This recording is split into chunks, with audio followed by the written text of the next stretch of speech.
সত্যি তুমি আমাকে এত ভালোবাসো? হ্যাঁ, নিজের চেয়েও অনেক বেশি। কিন্তু তুমি তো বুঝোই না। সারা জীবন এত ভালোবাসা থাকবে, না কিছুদিন পর মুছে যাবে? যতদিন বেঁচে আছি ততদিন জাস্ট তোমাকেই ভালোবেসে যাব, বুঝছো পাগলিটা? সত্যি? সত্যি সত্যি সত্যি, 3 সত্যি। সরি তোমাকে এত কষ্ট দেওয়ার জন্য। আমি জানতাম না যে তুমি আমাকে এত ভালোবাসো। তুমি আমাকে নিয়ে দূরে কোথাও যেতে পারবা? আমাদেরকে আমার আম্মু সাহায্য করবে। আমার আম্মু বুঝতে পারছে যে তুমি আমাকে কতটা ভালোবাসো। পারবো না কেন? তোমার জন্য সব করতে পারবো, বুঝছো? তাহলে চলো কালকে আমরা পালিয়ে যাই। তুমি কি এগুলা সত্যই বলতেছো নাকি ফাজলামো করতেছো, কোনটা? আমার কিন্তু একদমই বিশ্বাস হচ্ছে না এগুলা। সত্যি কালকেই আমরা পালাবো।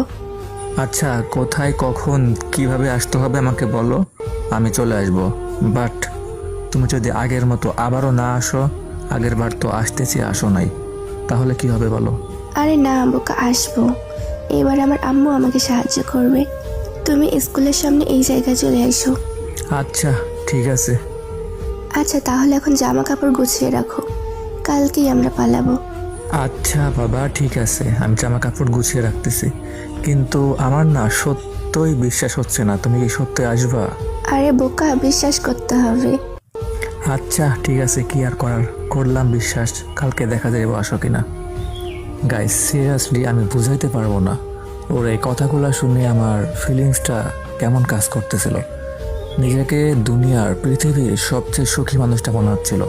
মনে হচ্ছিল যে আমার চেয়ে সুখী মানুষ আর একটাও নাই, আমার মতো কপাল মনে হয় আর কারো হয় না। এগুলো কথা শুনে আমি তো পুরো সারাটা রাত ঘুমাইতে পারি নাই, শুধু এগুলো নিয়ে ভাবছি কি করব, কি নিয়ে যাব, কিভাবে তার সাথে দেখা করব। যাই হোক, পরদিন সকালে আমার আম্মুর থেকে দোয়া নিয়ে আমার কিছু ফ্রেন্ডদেরকে নিয়ে চলে গেলাম রেহানার দেওয়া সেই ঠিকানাতে।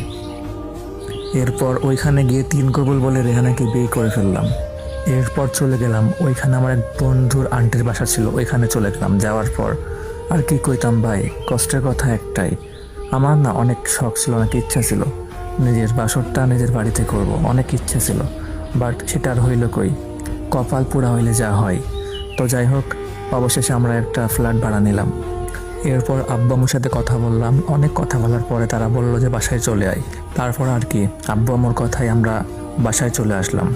কিন্তু রেহানার বাবা এখনও আমাদের সম্পর্কটা মানতে পারতেছে না। আমাদের বিয়ের 3 মাস হয়ে গেল, বাট রেহানার বাবা এখনও আমাদের সম্পর্কটা মানতে পারতেছে না। তো সবাই দোয়া করবেন যেন রেহানার বাবা খুব তাড়াতাড়ি আমাদের সম্পর্কটা মেনে নেয় আর আমাদেরকে আপন করে নেয়। তো এই গল্পটা আমাদের এক ফলোয়ার্সের